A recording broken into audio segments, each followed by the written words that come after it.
नहमदुहु व नुसल्ली अला रसूलिहिल करीम अम्मा बाद फ़अऊज़ु बिल्लाहि मिनश शैतानिर रजीम बिस्मिल्लाहिर रहमानिर रहीम रब्बि इश्रह ली सदरी व यस्सिर ली अमरी वहलुल उक़दतम मिन लिसानी यफ़क़हू क़ौली रब्बि ज़िदनी इल्मा। कुरान एक इल्हामी किताब है और ये हमारी ज़िंदगी का ज़ाब्ता हयात है, यानी कि इसमें लिखा है कि हमें अपनी ज़िंदगी कैसे गुजारनी है। ये हमारी ज़िंदगी की इंस्ट्रक्शन बुक है। बिल्कुल इसी तरह जब हम कोई नई मशीन ख़रीद कर घर लाते हैं और वो मशीन हमने पहले इस्तेमाल नहीं की होती तो हम फ़ौरन इसकी इंस्ट्रक्शन बुक निकाल कर हदायत पढ़ते हैं ताकि हमसे कोई गलती ना हो जाए और हम इस मशीन के इस्तेमाल को अपनी अकल और तजर्बे पर नहीं परखते, क्योंकि हमें पता होता है कि हमारी थोड़ी सी गफलत की वजह से इस मशीन का नुकसान हो सकता है और मशीन के नुकसान को हम अपना नुकसान समझते हैं, क्योंकि इस मशीन पर हमारा पैसा लगा होता है और मशीन हमने पैसे लगाकर बहुत शौक़ से ख़रीदी होती है।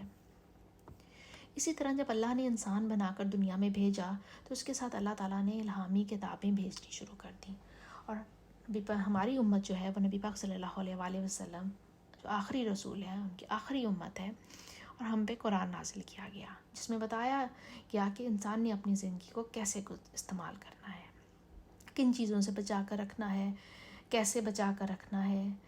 हम इंसान अपनी ज़िंदगी के तोहफ़े को एक चंद पैसों की ख़रीदी हुई मशीन से भी कम कीमत समझते हैं कि मशीन के इस्तेमाल करने का तरीके को तो बार बार पढ़ते हैं,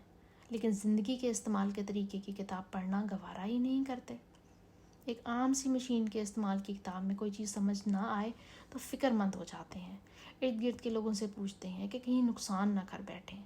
लेकिन अगर ज़िंदगी के इस्तेमाल के तरीके की किताब में से कोई चीज़ समझ में ना आए तो हमें फ़िक्र ही नहीं होती कि इतनी प्यारी ज़िंदगी जो अल्लाह ने हमें दी है कहीं वो ज़ाया ना हो जाए। जब मशीन में कोई ख़राबी पैदा हो जाती है तो हम फ़ौरन इसे ठीक करने के लिए इसकी किताब ही खोलते हैं कि हो सकता है कि इसको ठीक करने का तरीका इस किताब में लिखा हो।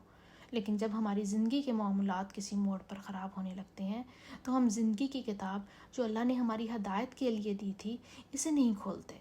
इससे रहनुमाई हासिल नहीं करते। हम मशीन पर तो ये कहकर नहीं बैठ जाते कि ये मशीन ही ख़राब है, बल्कि हम तो कहते हैं कि नहीं नहीं ये तो बिल्कुल ठीक थी, बल्कि अच्छे से काम कर रही थी कि अचानक इसके साथ ये मसला हो गया।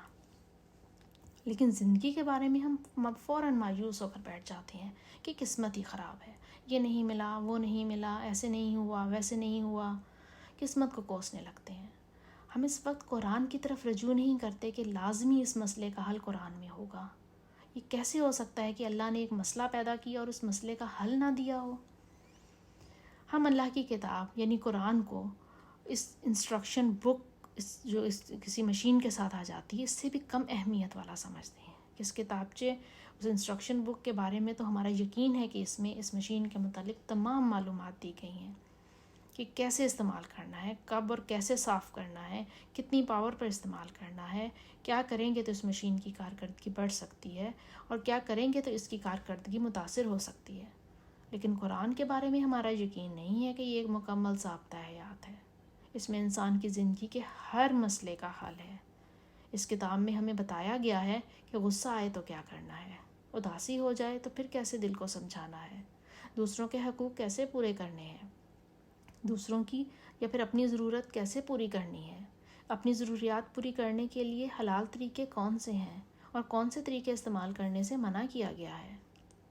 बहुत अफसोस के साथ हमें ये भी बात माननी पड़ेगी कि हम अपनी ज़िंदगी को एक चंद डॉलर में ख़रीदी गई मशीन से भी कम अहमियत समझते हैं।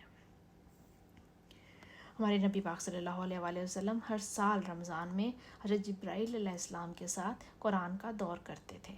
और जिस साल हमारे प्यारे नबी सल्लल्लाहु अलैहि वसल्लम इस दुनिया से रुखसत हुए, इस साल आप सल्लल्लाहु अलैहि वसल्लम ने हज़रत जिब्राईल अलैहिस्सलाम के साथ 2 मरतबा कुरान का दौर किया। आप सल्लल्लाहु अलैहि वसल्लम की इसी सुन्नत पर अमल करते हुए हम भी 2 अप्रैल को दौरा कुरान का आगाज़ कर रहे हैं और हमारे इस मरतबा के दौरा कुरान का थीम होगा कि नौजवानों की ज़िंदगी कुरान की तरबियत में, कि हम कुरान किस तरीके से अपनी नौजवान नस्ल को सिखा सकते हैं और किस तरीके से हमारी नौजवान नस्ल इस कुरान से सबक हासिल कर सकती है, इस कुरान से गाइडेंस ले सकती है। अल्लाह ताला हमें कुरान पढ़ने, कुरान को समझने और कुरान पर अमल करने की तौफीक अता फरमाए। आमीन या रब्बुल आलमीन।